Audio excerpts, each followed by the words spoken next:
terjadinya panic buying dari masyarakat. Bagaimana caranya kita mampu bertahan dan tidak maksudnya bisa bangkit sebelum kondisi semakin parah gitu kan.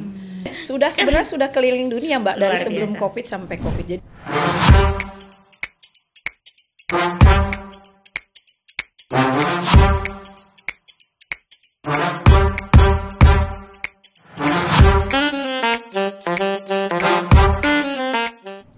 suara petir terdengar bergemuruh, bikin kesel, bikin kaget si Babe. Assalamualaikum sahabat tangguh, kembali lagi bersama saya di podcast BNPB. Saya Lia Agustina, kembali lagi nih bersama saya di podcast BNPB yang akan menghadirkan informasi dan juga isu-isu terkait penanggulangan bencana di Indonesia. Karena update bencana, jangan tunggu jadi korbannya.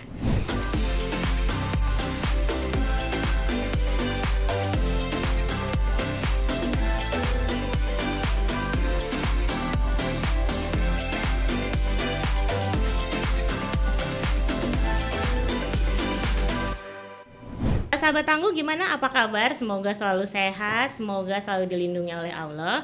Dan ayo kita tetap harus jaga protokol kesehatan karena kita masih dalam kondisi pandemi COVID-19. Jangan lupa juga, ayo kita makan yang teratur, tidur teratur, olahraga itu adalah salah satu ikhtiar kita nih untuk tetap sehat di masa pandemi. Nah, ngomong-ngomong soal pandemi COVID-19, kita juga sudah tahu ya bahwa COVID ini berakibat memukul semua aspek lini kehidupan kita, termasuk dunia usaha dan juga UMKM. Ini juga sangat terpukul. Nah, BNPB ini kita juga punya program namanya Business Continue Plan yang kita sudah merangkul UMKM yang mungkin banyak di antara kita, teman-teman dari UMKM ini terpukul dan juga kesulitan dalam menghadapi pandemi COVID-19. Nah, kita mau tahu nih Business Continue Plan ini apa, kemudian bagaimana nih impact-nya kepada teman-teman UMKM. Nah, di sini sudah hadir bersama saya narasumber dari BNPB, Mbak Iis Yulianti, analis kebijakan ahli muda, Direktorat Kesiapsiagaan BNPB. Selamat datang, Mbak Iis. Terima kasih, Mbak. Aduh, senyumnya dan juga suaranya ini lemah lembut sekali. Ya, kemudian di sini untuk yang episode kali ini ada kejutan nih. Jadi nggak cuma satu, ada dua tamu yang akan berbincang bersama kita di sini. Pelaku dari UMKM-nya sendiri, yaitu Mbak Novi Natalia dari UMKM Si Cemplon, betul ya? Betul, Mbak Lia. Nah, ini senang banget nanti, jadi ada dua ibu-ibu yang akan berdiskusi mengenai UMKM di Indonesia. Nah, sudah juga ada Si Cemplon yang akan kita makan, oh enggak ya? Jadi boleh ya? Kebetulan lagi lapar nih hostnya. Nah, kita akan membahas lebih lanjut mengenai BCP ini ya Mbak Is dan juga Mbak Novi, bagaimana nanti teman-teman UMKM ini didampingi dari BNPB dan sebenarnya impact-nya apa untuk teman-teman UMKM. Tapi saya mau ke Mbak Is dulu ya, terkait BCP gini. Nah, ini kan kita tadi sudah bahas bahwa UMKM ini banyak yang terpukul di Indonesia terkait pandemi COVID-19. Tapi tentu saja pemerintah Indonesia sudah banyak melakukan berbagai pendekatan dan ini juga muncul dari kementerian-kementerian lain seperti Koperasi dan UMKM, kemudian Parekraf, kemudian Kementerian Sosial dan banyak lagi. Sementara kalau dari BNPB ini posisinya ada di mana dan apa bedanya dengan program-program yang lain? Ya, terima kasih Mbak untuk pertanyaannya ya. Senang sekali rasanya bisa hadir kita bincang-bincang terkait dengan UMKM ini ya. Karena tentunya kita tahu bahwa UMKM ini menjadi sektor perekonomian yang sangat penting saat ini gitu ya, dan menjadi tulang punggung dari perekonomian bangsa. Betul. Nah, untuk BNPB sendiri kita sudah melakukan program fasilitasi penyusunan Business Continuity Plan itu semenjak tahun 2017. Jadi apa sih yang membedakan dengan program-program intervensi UMKM dengan kementerian lainnya gitu ya. Nah, karena kita di sini tupoksinya core bisnisnya adalah tentang kebencanaan, tentunya kita memberikan penguatan dari sisi kebencanaannya. Bagaimana UMKM bisa melakukan kesiapsiagaan ketika di prabencana, bagaimana juga UMKM itu bisa ketika bencana terjadi mereka bisa menyelamatkan aset-asetnya, menyelamatkan keluarganya, menyelamatkan pegawai-pegawainya gitu. Dan ketika pasca bencana itu mereka bisa segera pulih, bangkit secara cepat dan lebih baik lagi tentunya. Nah, ini yang menjadi concern kita bersama adalah bagaimana UMKM itu bisa melakukan kesiapsiagaan terhadap diri dan keluarga serta pegawai dan melindungi aset-asetnya gitu, Mbak. Oke, karena balik lagi ya untuk bencana ini nggak hanya tadi COVID misalnya, Ya, kemudian betul. juga nanti bisa saja di lokasinya UMKM tersebut berdiri ada bahaya banjir atau Ya, bahaya betul, bencana yang betul. lain. Kita Betul. juga harus menyiapkan itu strateginya. Ini ada beberapa dokumentasi. Kegiatan. Nah, ini ada Mbak Is lagi ngasih wejangan gitu bukan? Si ceramah umum kayaknya. Lagi ceramah umum. Itu apa saja kegiatannya dari teman-teman di Nah, sana? ini ketika kita memberikan fasilitasi membuat rencana keberlanjutan usaha untuk UMKM di NTB ya, NTB ini di Lombok, karena kita tahu pasca gempa kemarin tentunya banyak sektor UMKM yang terdampak di Lombok. Jadi kami melakukan kegiatan fasilitasi itu untuk membangkitkan kembali semangat spirit mereka, terus juga bagaimana mereka juga bisa membuat dokumen BCP ini. Jadi dokumen BCP ini menjadi guidance buat mereka gitu. Ketika mereka terjadi bencana, mereka sudah tahu harus berbuat apa gitu ya, harus melakukan penyelamatan di sisi mana saja, karena tentunya di sini juga di dokumen tersebut mereka mengidentifikasi misalnya mata pencaharian alternatif yang mereka bisa lakukan ketika terdampak di tanggap darurat gitu. Nah, tentunya ini menjadi hal yang penting ya, karena kita tahu kan negara kita ya risiko bencananya besar ya, Mbak ya. Terus juga mungkin kita tahu dari 53.000 desa itu high risk ya, indeks risiko bencananya tinggi. Nah, tentunya ini kita tidak bisa melakukan sendirian pemerintah ya, tapi juga bagaimana kita bisa melibatkan sektor-sektor lain termasuk UMKM, sektor swasta, lembaga usaha untuk juga berkontribusi dalam penanggulangan bencana di Indonesia. Betul. Karena tentunya yang mendapatkan manfaat juga tidak hanya masyarakat setempat, tapi juga dirinya sendiri, UMKM-nya sendiri yang mendapatkan benefit dari upaya-upaya yang sudah mereka kontribusikan di dalam penanggulangan bencana. Nah, ini dia nih, penanggulangan bencana ini adalah urusan bersama, termasuk teman-teman dari dunia usaha ini sangat membantu ya, tadi sudah jadi tulang punggung perekonomian, juga sebagai salah satu unsur pentahelix yang sangat sama pentingnya dengan unsur-unsur yang lain. Nah, kalau ini Mbak, kalau misalnya di lokasinya sendiri, apa menjadi kriteria lokasi tersebut, UMKM tersebut bisa dibantu, bisa didampingi oleh teman-teman BNPB? Ya, untuk pemilihan kriteria lokasi ya, kriteria lokasi tentunya pertama adalah kita memilih lokasi-lokasi yang memiliki indeks risiko tinggi bencana, yang mana yang entah itu ancaman bencana banjirnya tinggi, gempa tsunami-nya tinggi gitu. Nah, kita mengacu pada IRBI ya, indeks risiko bencana Indonesia yang sudah diterbitkan oleh BNPB. Terus juga tentunya kita melihat juga untuk UMKM-nya sendiri memiliki populasi yang banyak di daerah tersebut gitu, sehingga bisa kita intervensi. Nah, kita harapannya intervensi ini bisa secara tepat sasaran ya, tepat sasaran dan tepat lokasi juga, sehingga nanti bisa memberikan impact yang baik, yang bagus terhadap upaya-upaya penanggulangan bencana kita gitu. Siap. Nah, ini kita sekarang langsung nih ke Mbak Novi sebagai pelaku UMKM yang sudah membawa si cemplon di tengah-tengah kita. Iya, betul. Nah, boleh diceritain Mbak Novi, ini waktu tuh awalnya cerita awalnya bisa bergabung di teman-teman UMKM yang didampingi oleh BNPB, bagaimana? Ya, awalnya pada saat itu kan tahun 2020 ya, Bu Is ya. Jadi kita baru terdampak itu maksudnya pada Maret ya mulainya. Itu sempat mau ada event di Bogor tuh namanya Bogor Half Marathon, yang melibatkan hanya beberapa UMKM untuk menjadi membuat produk untuk goodie bag para pelari itu yang diprakarsai oleh Sandiaga Uno dan Bapak Wali Kota kita Bima Arya. Tapi sayang banget karena kondisi Covid di bulan Februari, jadi kita dibatalkan tuh Mbak. Jadi padahal kita udah siapin produk loh, kita juga udah dibayar sih ya sama mereka. Ya cuma ya sangat disayangkan tidak bisa terlaksana hingga detik ini gitu. Namun jadi pada saat kita lagi merasa down ya, memang pada saat itu kan lockdown baru dimulai kalau nggak salah di bulan April ya. April Mei itu kebetulan kita tuh memang terjadi lockdown pertama dan terjadinya panic buying dari masyarakat. Otomatis terjadi lonjakan penjualan pada toko online kami karena pada saat itu saya kebetulan sebelum Covid datang memang sudah tergabung dalam kampus Shopee ya Indonesia, di Bogor. Jadi kita sudah memang secara tidak sengaja memang sudah mempersiapkan diri untuk menghadapi Covid yang kita juga memang sebelumnya nggak tahu bakal terjadi wabah pandemi ini. Nah terus udah gitu di bulan pertama itu yang di lockdown pertama itu kita dapat ada peningkatan penjualan sampai 300%. Namun seiring berjalannya waktu di pertengahan tahun 2020 sampai akhir 2020 itu sudah mulai terjadi penurunan sebesar 50 sampai 60%. Alhamdulillah kita juga waktu itu diinfoin dari dinas terkait bahwa akan ada pelatihan atau pendampingan dari BNPB tentang BCP, Business Continuity Plan ya. Agak ribet ngebutnya nih biasa. Nah, BCP terus, aja Bu. Oke, BCP.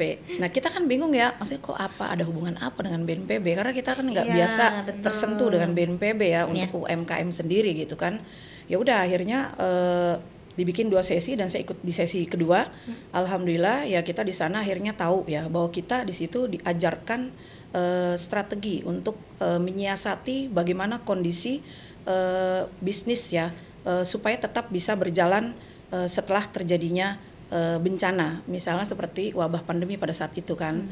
Nah alhamdulillahnya ya kita bisa menjalankan kan. Jadi bagaimana caranya kita mampu bertahan dan tidak maksudnya bisa bangkit sebelum kondisi semakin parah gitu kan. Pada saat itu kami yang berbekal dari yang diajarkan oleh BNPB strategi-strategi maksudnya strategi yang jitu untuk bertahan. Nah, kita coba terapkan, yaitu misalnya salah satunya harus ada terus diusahakan adanya arus kas ya, seperti menjual aset atau barang-barang yang tidak diperlukan lagi. Kemudian juga untuk usahakan ada penjualan sisa stok produk yang ada ya, karena pada saat itu sempat terhentikan penjualan.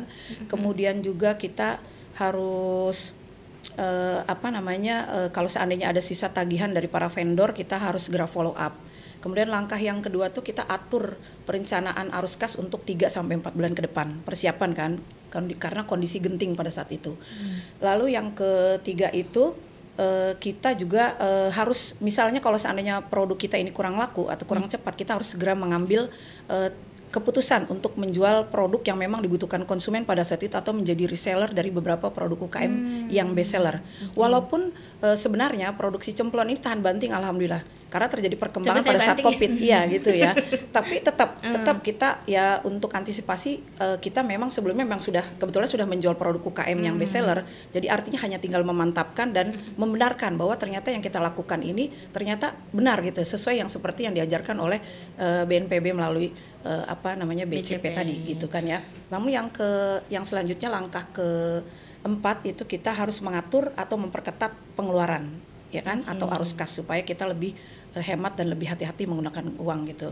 Yang kelima yaitu kita harus memperluas jaringan dan tali silaturahmi gitu. Terus yang terakhir kita tetap harus menyusun rencana keberlangsungan usaha atau BCP agar kita tahu apa yang kita lakukan setelah bencana ini berakhir gitu. Dan alhamdulillahnya itu terbukti si cemplon bukan hanya mampu bertahan pada saat pandemi, tapi juga mengalami peningkatan penjualan setiap tahunnya dari 2020 sampai 2021 sekitar 65% dan 75% hingga saat ini. Juga terjadi peningkatan market di bidang di toko retail modern di marketing offline. Walaupun pada saat itu toko banyak yang tutup, tapi kita tetap berjuang. Justru malah semakin mengganas ya untuk memperluas market pada saat pandemik. Tapi tetap marketing online tetap jalan, marketplace-nya. Tapi tetap kita menjalankan dua market itu. Nah, sampai detik ini toko-toko yang sudah bekerja sama dengan kita sejak saat pandemi 2020 sampai dengan 2022 itu totalnya kurang lebih 80 outlet yang tidak hanya tersebar di Kota Bogor tapi juga di Jakarta dan di Singapura. Insya Allah event terdekat kami berhasil mengikuti kurasi untuk mengikuti Hong Kong Expo bersama Bank Mandiri di bulan Agustus dan insya Allah Tong Tong Fair di Den Haag Belanda pada bulan September demikian. Jadi terima kasih kepada BNPB yang sudah membantu kami luar biasa. Ini langsung tadi penjelasannya udah dari apa namanya strategi-strateginya, bagaimana waktu pas di awal pandemi terpukul, kemudian bagaimana bangkitnya, strategi dari teman-teman BNPB ini ternyata bisa diimplementasikan ke teman-teman dari UMKM gitu. Ini si Cemplon ini salah satu produk unggulannya. Unggulan kami, ya. Baik, yang mau dibawa ke Singapura, ke Hong Kong. Kalau Singapura memang sudah rutinitas dari sejak Oktober 2021. Kita kebetulan kemarin 2 hari lalu baru dapat PO lagi dari Singapura. Jadi kita ada 2 toko retail di warung Indo namanya di Lucky Plaza dan Beauty World Singapura. Itu rutin. Kalau yang ke Belanda itu untuk festival Tong Tong Fair di bulan September itu baru kita mencoba.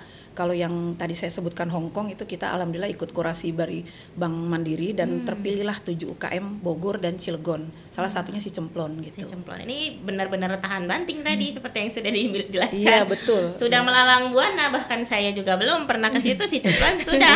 Kan? Sebenarnya sudah keliling dunia, Mbak, dari sebelum biasa. Covid sampai Covid. Jadi kita tuh pas Covid itu memang kita sebelum Covid sering dibawa sama para traveler ya ke setiap mereka keliling dunia setiap bulan sekali itu selalu order karena untuk lauk pangan di sana. Tapi kebetulan pas Covid jadi kita terhenti. Namun alhamdulillahnya kita ikut program salah satu marketplace di Indonesia si Oren itu, dan kebetulan mereka punya program ekspor ya. Jadi kita sempat dapat undangan dan akhirnya kita punya toko marketplace di Singapura, Malaysia dan Filipina waktu itu. Jadi walaupun Covid, alhamdulillahnya pelanggan yang dari Malaysia dan Singapura masih bisa order.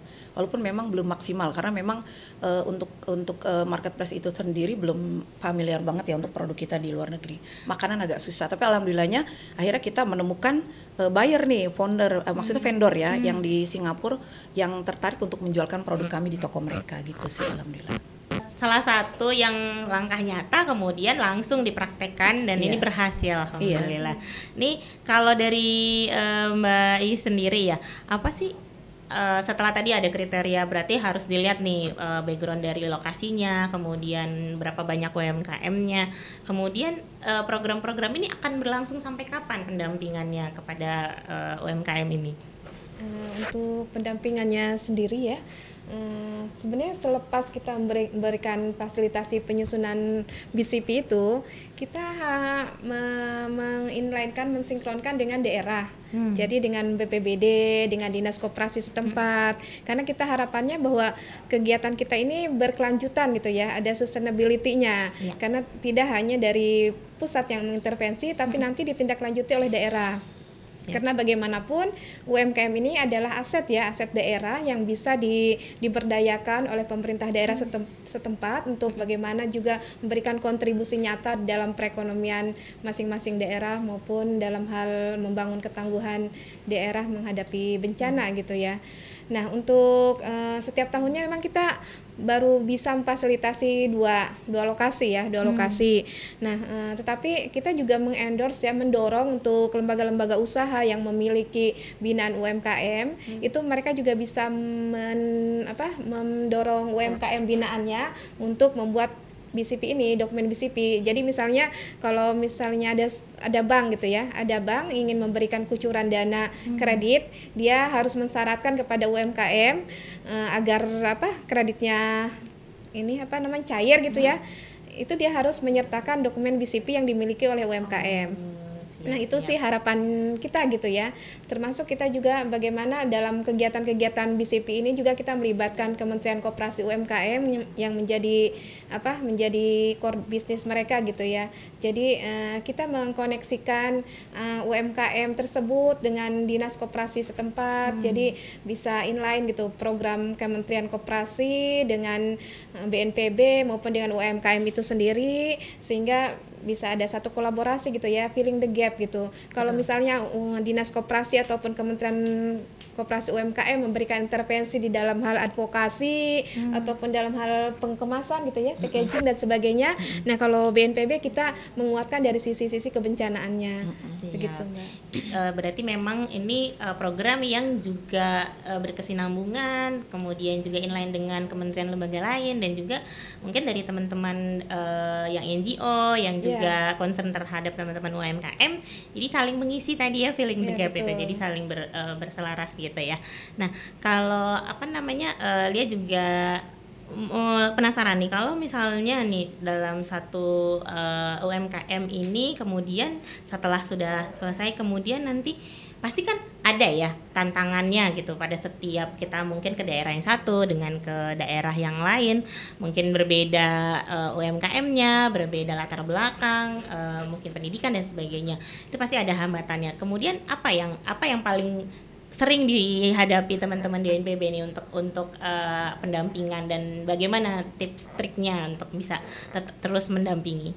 Ya, nah tentunya di setiap lokasi itu ada tantangannya gitu ya. Nah, berbeda-beda. Misalnya ketika kami memfasilitasi di Bogor yang varian usahanya berbeda-beda, itu tantangannya berbeda gitu. Atau misalnya ketika kita memfasilitasi di Pekalongan yang variasinya hampir sejenis ya, karena banyak pengusaha-pengusaha batik. Jadi memang kita juga ketika memfasilitasi melakukan perbedaan-perbedaan gitu, mengingat jenis usaha yang mereka lakukan juga berbeda-beda, terus juga jenis ancamannya juga berbeda-beda. Ya, jadi kami sesuaikan dengan jenis ancaman yang ada di daerah tersebut, juga jenis usaha yang ada di daerah tersebut gitu, Mbak. Siap. Jadi kita sudah tahu ya untuk profiling daerah ini punya ancaman beda, kemudian nanti penanganannya juga beda gitu ya dari teman-teman. Nah, ini coba yang kita ke Mbak Novi. Kalau kan berarti untuk pendampingan sudah dilakukan, strateginya juga sudah mulai diimplementasikan. Kemudian ada nggak sih teman-teman dari UMKM yang juga ikut, yang sebelumnya nggak ikut pendampingan tapi sudah mulai nih diajak, ayo ikut buat BCP nih, penting, atau seperti apa? Atau pernah ikut jadi narasumber atau ikut program-program seperti ini? Ya alhamdulillah sih pas pada saat COVID itu memang saya ada beberapa kali jadi narsum ya, karena dianggap mungkin salah satu UKM yang tangguh gitu kan. Pernah kan waktu temanya tangguh ya, UKM tangguh ya, kan, tangguh tumbuh gitu kan. Nah sebelumnya juga memang pernah juga dipanggil oleh dinas tempat ya untuk sebagai success story gitu kan. Jadi saya juga memberikan masukan-masukan kepada UMKM bahwa kita selain kita harus memiliki mental yang kuat sebagai UMKM, kita juga harus terus berinovasi gitu kan. Dan juga jangan lupa kita terus tahu target market kita, supaya kita jangan sampai kita buat produk kemudian kita nggak tahu market yang tepat gitu kan. Betul. Mengakibatkan produk tersebut tidak bisa diterima di pasaran. Jadi kita harus terus mereview gitu kan, kekurangan produk kita apa, kita terus sempurnakan supaya bisa diterima masyarakat dan pasarnya tepat. Jadi kita bisa bertahan bukan hanya untuk kita, keluarga kita, tapi juga untuk karyawan. Itu sih saya sering memberikan motivasi begitu kepada UMKM. Bahkan kita pada saat COVID saya sendiri membentuk suatu kelompok ya, para pengolah produk pertanian dan perikanan, anggotanya hanya 10 orang saja, karena waktu itu memang kebetulan terdampak banget sama pandemik. Jadi kita coba membantu mereka untuk menciptakan suatu usaha atau suatu produk ya, supaya mereka bisa mendapatkan penghasilan tambahan. Alhamdulillah sih kita juga sudah ada SK-nya, dan saya juga sebagai ketuanya juga ya, namanya Kelompok Samudra Tani. Sampai detik ini kita masih bergabung, dan alhamdulillah untuk anggota perempuannya kita di 2021 termasuk menjadi 20 best, apa sih artinya 20 besar ya, dari Pertamina. Jadi kita menjadi woman leader di tahun 2021. Kita dapat dana bantuan juga tuh Mbak, 15 juta, dan kita bagi semua anggota itu, jadi bagi rata gitu. Alhamdulillah. Jadi kita sedikit banyaknya mungkin saya bisa membantu mereka ya melalui strategi untuk bertahan di kondisi. Jadi bisa juga membantu rekan-rekan UMKM yang lain, jadi tidak berhenti ke satu saja ya. Jadi di samping kita menjualkan produk-produk mereka juga, kita juga membantu untuk keberlangsungan usaha mereka gitu. Siap, cakep nih. Nah, ini terakhir nih untuk Mbak Is nih, apa nih pesan semangat untuk pelaku UMKM? Kan pasti masih banyak mungkin ya yang teman-teman kita yang masih struggling, masih berusaha untuk keluar dari pandemi. Apa pesannya untuk teman-teman UMKM? Pesannya apa nih ya? Biasanya kalau UMKM itu terjebak di menghitung berapa keuntungan yang didapatkan gitu ya. Betul. Tetapi lupa berhitung berapa sih kerugian yang mereka dapatkan ketika bencana terjadi. Nah, itu suka terlupakan gitu ya. Nah, dengan kita memiliki rencana keberlanjutan usaha, memiliki BCP, ini menjadi guidance kita untuk bagaimana membangun strategi-strategi yang terbaik yang bisa kita lakukan ketika bencana terjadi ataupun sebelum bencana terjadi, karena itu akan membuat kita siap siaga gitu ya, siap siaga dan kita harapannya adalah bahwa UMKM ini menjadi tangguh ketika di prabencana maupun pada saat pasca bencana. Nah, mudah-mudahan dokumen BCP ini bisa menjadi kontribusi terbaik buat teman-teman UMKM di Indonesia gitu. Semoga bisa membantu ya. Amin. Untuk teman-teman UMKM ke depannya lebih tangguh lagi, lebih punya inovasi, strategi yang lebih bisa untuk berjuang lagi, karena kita tidak tahu ya pandemi nanti ini sampai kapan, apalagi yang akan kita hadapi di masa yang akan datang. Baik, terima kasih. Pokoknya ini seru banget perbincangan kita, tapi kayaknya Lia harus tutup podcast kita kali ini. Terima kasih banyak atas kehadirannya Mbak Iis, Mbak Novi. Semoga bermanfaat bagi sahabat tangguh yang masih mungkin sekarang masih struggling UMKM-nya, masih bingung. Semoga nanti bisa nih berkontribusi dengan menggunakan WCP ini. Kita bisa tahu bagaimana nanti ketika kita sebelum bencana dan juga nanti setelah terjadi bencana kita sudah tahu apa yang harus dilakukan. UMKM-nya tangguh, bangsa Indonesianya juga jadi tangguh ya kan. Nah, lihat tutup podcast kita kali ini, semoga bermanfaat bagi sahabat tangguh semua. Lia Agustina undur diri. Packing koper sampai ringkas buat jalan-jalan ke Finlandia. Sekian dulu BNPB Podcast. Sampai ketemu di podcast BNPB selanjutnya. Dadah. Dadah. Dadah semua.